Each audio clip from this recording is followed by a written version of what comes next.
So entering into the stage of maintenance, and before we talk about maintaining that software, a big part of what customers and clients have to understand is the fact that you can have a laundry list of functionalities, but you also have to bear in mind that these functionalities may all not be shipped in the same version of the software.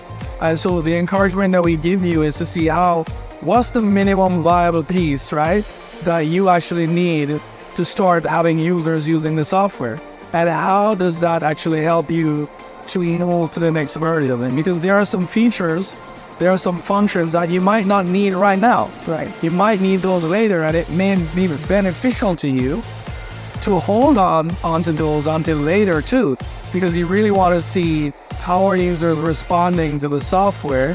And then as they're responding and if they're telling you what they need, you can now unpack some of those features and functionality and ship it in new version.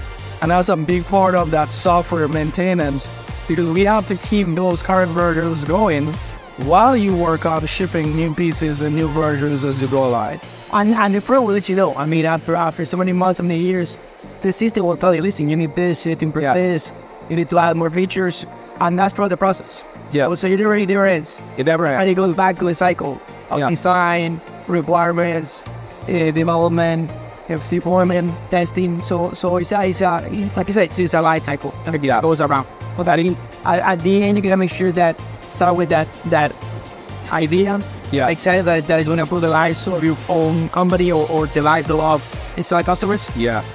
And make sure that you get the requirements correct from the beginning. Yeah, that certainly makes sense. And it's an ongoing process. The most of the software that you know today, the apps that you're using, like there's a non-stop. It's an ongoing process to keep adding, to keep building, keep improving. And my biggest advice to our clients is always listen to the customer. Listen to what they're actually saying. Observe how they're naturally using your software. Observe how they're naturally using your system, because that can teach you a lot about the next set of features that you might need to ship, the next set of functions that you might need to add. And don't be afraid to talk to them as well. Don't be afraid to ask them, right, what do you actually think? How are you feeling? Do you feel like it's solving the problem that you wanted to solve? Because once you get to the end of that cycle, it's not ending per se. We still have to go through that ongoing maintenance. But when we do this, as a client, you now understand it. Here is what we have to go through as software developers, right? As engineers, as analysts. This is the cycle. And the $1 million question is kind of like, how much is it going to cost? How long is it going to take?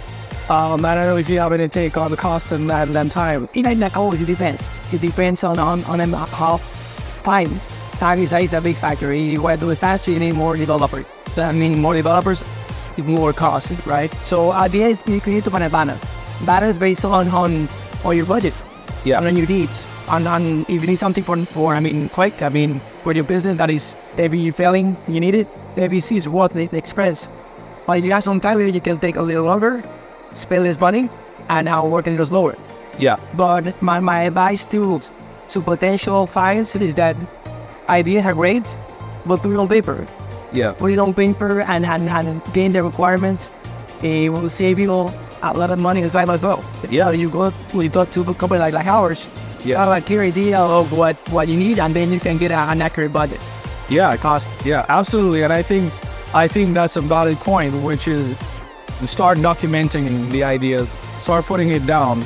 Because again, your cost is going to be dependent on how much you actually want to be in your first, MVP, right? That's why we always sort of say we started a prototype, get the one that really is after solving the most critical issue that your software is supposed to solve today. And it doesn't have to be fancy. It doesn't have to win the book of records so beautiful. None of those things. It's all about functioning, and it's all about ensuring that we ship in the first version the most viable pieces and that we can move forward with. And that's going to help you with your cost.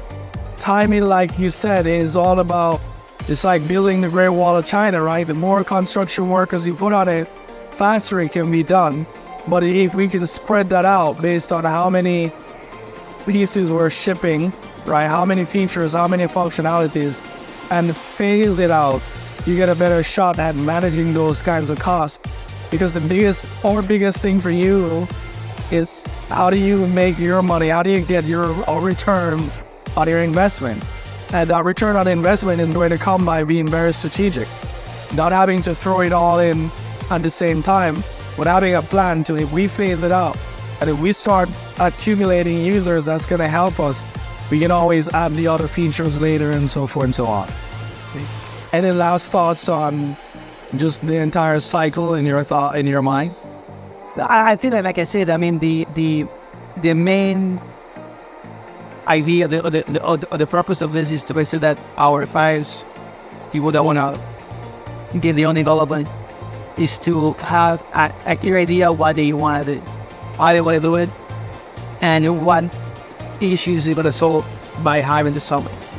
Yeah, absolutely. And the key is that you're going to get a little data by having the software developed.